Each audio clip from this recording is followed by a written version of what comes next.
Dólar em alta, bolsas em queda e algumas surpresas no mercado financeiro fecham 2024.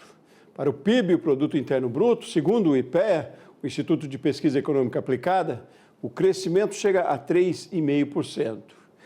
Para analisar todo esse cenário, recebemos o professor e economista Luiz Honorato. Professor, boa tarde, boa noite já. Tudo bem, professor?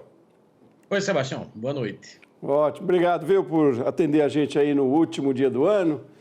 E aí a gente falar desse finalzinho de ano que eu diria para a economia foi bastante, não diria tumultuado, mas enfim, tem muito elemento aí para a gente conversar, né, professor? Como é que você faz uma avaliação desse final, dessa movimentação toda que a gente está vivendo aí na economia?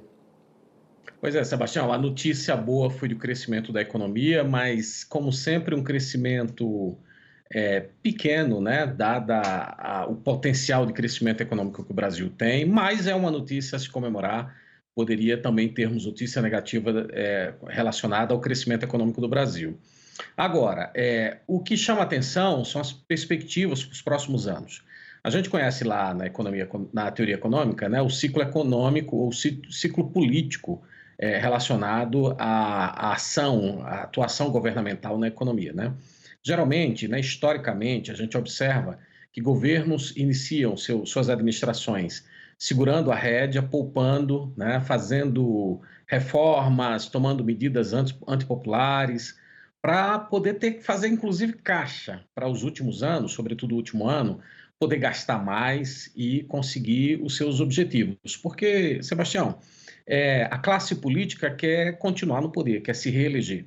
Né? Então, eles montam essa estratégia é bastante conhecida, inclusive os mercados se preparam para isso, ofertantes, consumidores, famílias, quem está atento, quem está observando, já se prepara para isso. Essa experiência nova do Brasil foi um tanto diferente, né, do governo Lula 3.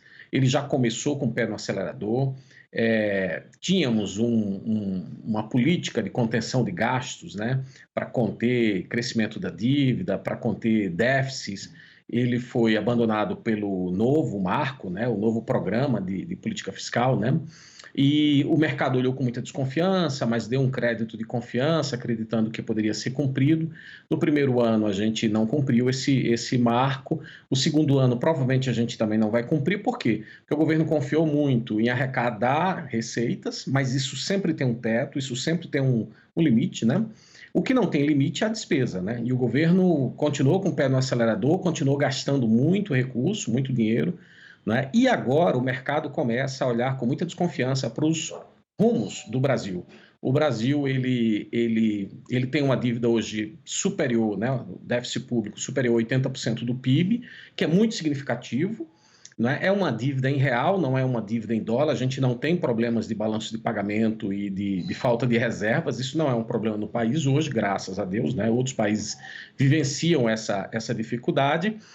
Mas, em relação à dívida interna, a gente tem uma dívida bastante preocupante. Em nenhum lugar do mundo eu vi, ou a gente tem notícia, de governos dar calote, por exemplo, em dívida em sua própria moeda. Geralmente, essa conta é paga com arrecadação fiscal maior, e a gente já está, parece, no limite disso. Parece que não há muito espaço, ou não há espaço para aumentar a arrecadação fiscal. Está aí o IVA, que promete ser a alíquota mais alta do mundo. Enfim, a gente já não tem notícias boas do ponto de vista do consumidor relacionado a essa arrecadação fiscal, né? Muito bem, mas também essa conta pode ser paga via inflação. Né? Você desvaloriza a moeda, derruba a dívida, e isso pode ser pago via inflação. O que os mercados parecem que estão acreditando? Estão acreditando que essa conta vai ser saldada de uma dessas duas maneiras ou na combinação dessas duas formas. Então, quando a gente olha, por exemplo, para a Bolsa brasileira, né, a Bolsa, o Ibovespa, na verdade não é a Bolsa, né, o Ibovespa é um índice representativo do desempenho das empresas, do valor, né, de mercado das empresas que estão listadas na Bolsa, né? A gente vê que ela teve um decréscimo, teve uma caída nesse valor em dólar, né, Sebastião, em dólar, aproximadamente de 24%, 23 e tantos por cento, né, em dólar. Isso, claro, penalizado muito pela desvalorização da nossa moeda frente ao dólar, enquanto, por exemplo, o S&P, que é o índice equivalente, né, mais ou menos equivalente da Bolsa lá de Nova York, subiu 12%. Isso tem muito a ver com as expectativas, quer dizer, o investidor financeiro, ele está sempre tentando dar um passo à frente, ele está tentando sempre se antecipar aos fatos que irão acontecer. Então, o que acontece nas bolsas do mundo representa, obviamente, as expectativas, né, dos agentes econômicos. Então, as expectativas não são favoráveis, não são positivas. Além disso, né, um outro aspecto que a gente pode chamar a atenção, que é bastante relevante, é o desempenho da nossa moeda frente ao dólar. O dólar, que sempre é a melhor comparação, né, de poder de compra, né, da nossa moeda, da nossa economia frente às economias internacionais. A gente teve uma desvalorização do real significativamente, acho que em torno de 30%, né, se não me engano, ou em torno disso. Né? Ou seja, ficamos mais pobres em relação ao resto do mundo, aproximadamente 30%. Em relação ao restante do mundo. Eu fiz uma viagem internacional há pouco tempo, Sebastião, se me permite contar uma experiência pessoal, inclusive. Fui ao Uruguai, país vizinho aqui ao Rio Grande do Sul, e era impressionante a incapacidade de pagamento da nossa moeda. Qualquer continha que eu fizesse, uma refeição, um cafezinho, a gente pagava uma verdadeira fortuna. E os uruguaios pareciam não estar assustados com isso. Quer dizer, na verdade, era o reflexo do nosso baixo poder de compra. Ok, alguém, o nosso ouvinte, né, a pessoa que está nos assistindo deve estar pensando assim, mas eu não faço viagem internacional.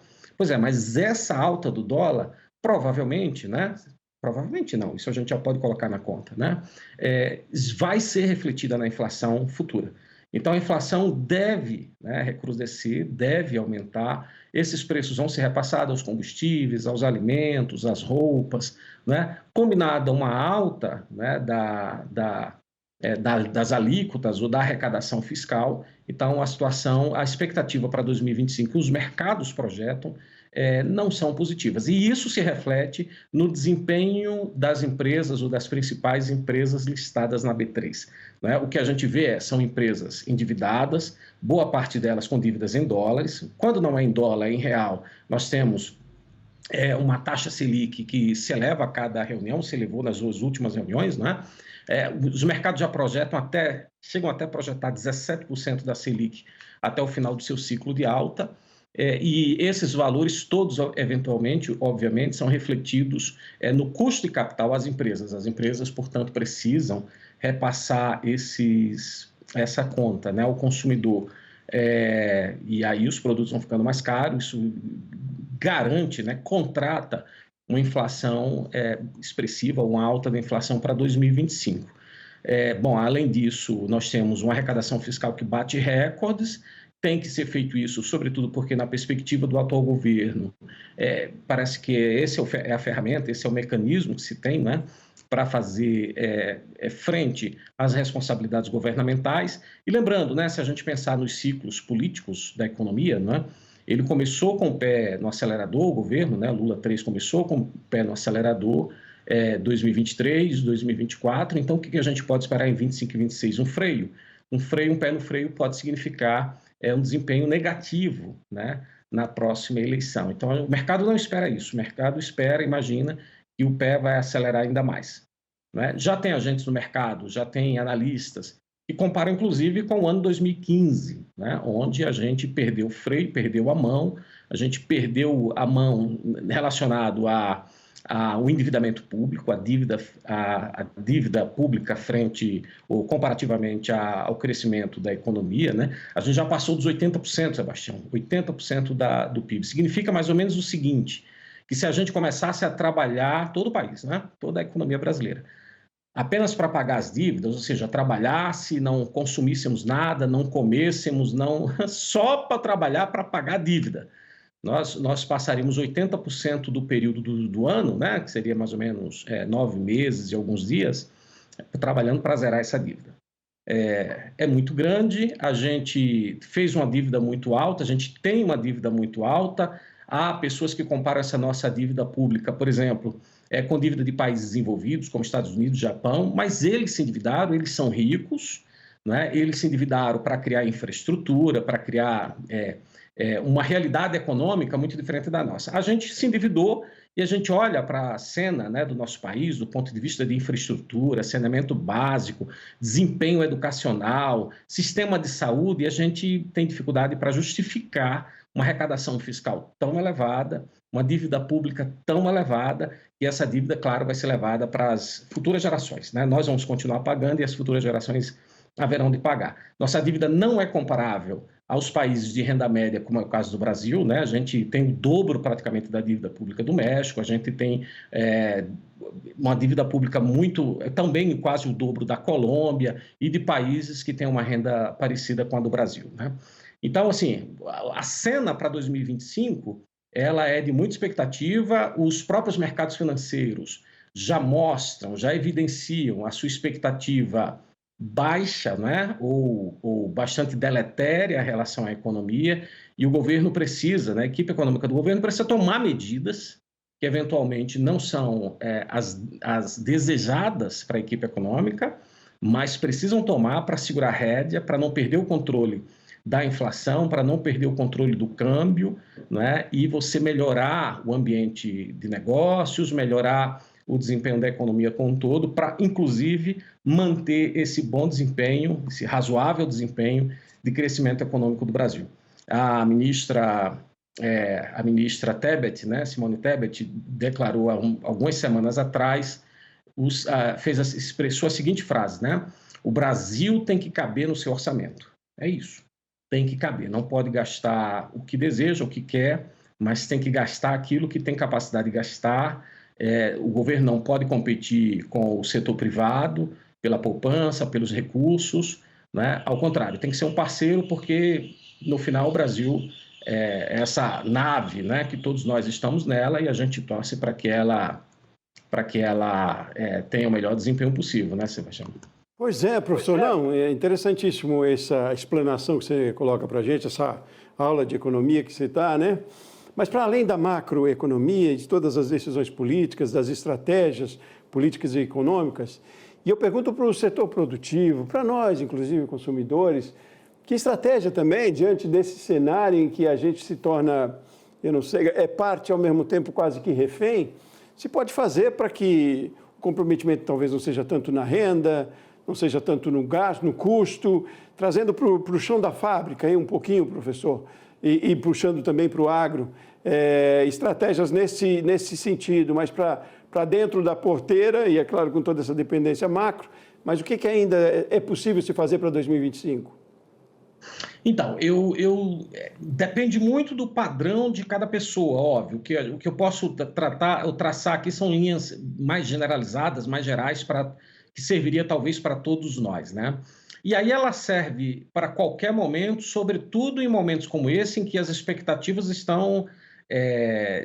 não são das melhores, digamos assim, pelo menos aquilo que reflete nas tomadas de decisões de curto prazo do mercado, né?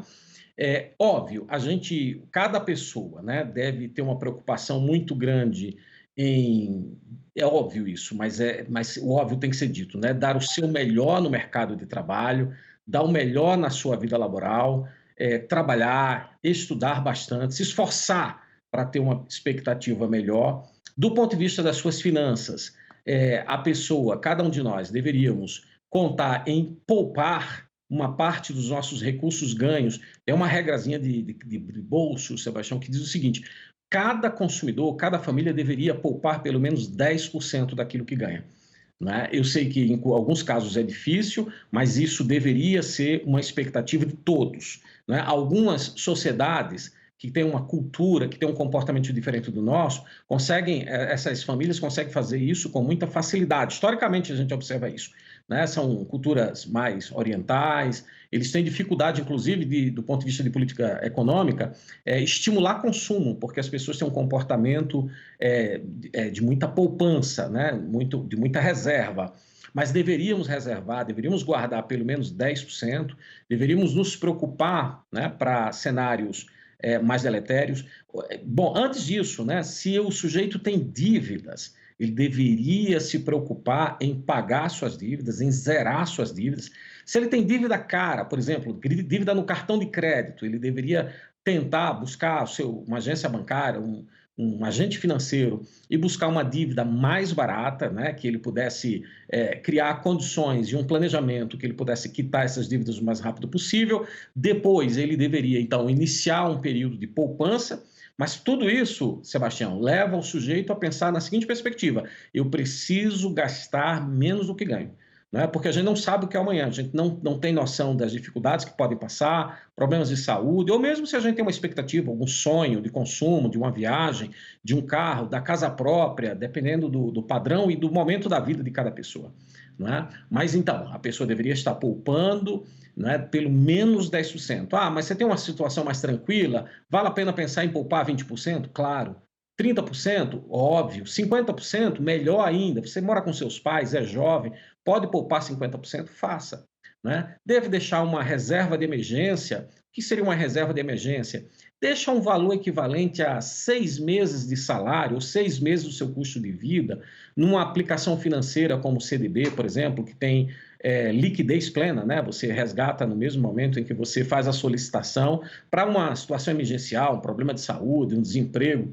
E depois que você garantiu 6 meses de sobrevivência numa aplicação com liquidez, ou seja, uma aplicação financeira que você possa contar com recurso imediatamente, você poderia começar a pensar em fazer investimentos mais de longo prazo. E aí tem muitas opções, Sebastião, muitas opções, né? Há pessoas, por exemplo, que optam por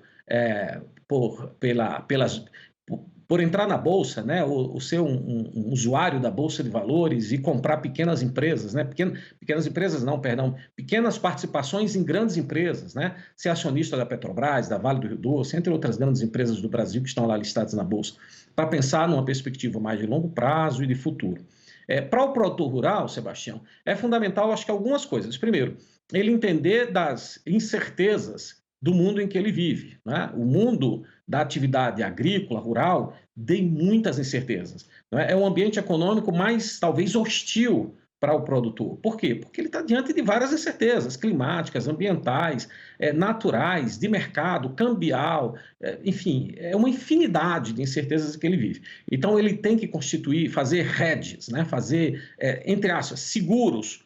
Né? Ele tem várias estratégias para isso, ele pode contratar ou ele pode consultar especialistas nessa área que podem ajudá-lo, inclusive, em fazer esse planejamento financeiro para a sua empresa, para que ele tenha um crescimento sem sustos, para que ele, em determinados anos de insucesso, não tenha que dar vários passos para trás e ter que refazer um caminho que ele já fez. Isso é muito comum, né, em todas as atividades da economia, sobretudo na atividade do agrobusiness, do agronegócio, né, mas a gente pode mitigar esses efeitos e, mais ainda, se preparar para os bons ventos, né? Porque os bons ventos sempre virão, Sebastião. Do que a gente está falando para 2025 são expectativas, são tendências, sobretudo observando o comportamento do mercado, né? O mercado financeiro, sobretudo, mas o ano 2025 está aí para se realizar. Não cabe a ninguém ser pessimista, ficar cabisbaixo, porque o ano se inicia com novas oportunidades. E aí, independentemente, né, das decisões que estão sendo tomadas em cima, tem as nossas decisões individuais, tem as nossas estratégias. O importante é você entender o cenário que você está, o mundo que você vive, qual é a realidade, qual é o contexto que todo mundo espera, mas ser um bom jogador. Né? Ter um bom planejamento, ter boas estratégias, esse planejamento e essa estratégia ser maleável às novas circunstâncias, aos novos momentos e estar pronto para os desafios. Né? E não vê-los como algo danoso, algo assustador, absolutamente. Você deve, inclusive, ter um espírito apropriado para se divertir, né, para aproveitar cada minuto da sua vida, cada momento do ano, e com dificuldades, sem dificuldades, elas sempre existirão, né? Com mais ou menos dificuldades, você tentar aproveitar a vida e desfrutar das pequenas conquistas, né? Dos pequenos sucessos que a sua empresa, seu negócio, sua carreira vai vislumbrar no ano 2025. Maravilha, professor. A gente se propôs a conversar aqui sobre o desempenho do PIB e saiu aí com uma bela mensagem, né? É uma época que tanta gente traça metas para o próximo ano, quem sabe não é aí, né? Pensar um pouquinho mais de que a mudança não seja só no calendário, seja nas nossas atitudes também, né, professor? Exatamente. Muitíssimo obrigado pela sua participação, professor, hoje, num dia aí de correria, eu sou disponível aqui para a gente. Seja muito feliz em 2025, um ano novo repleto de realizações, né, de muito sucesso aí financeiro também.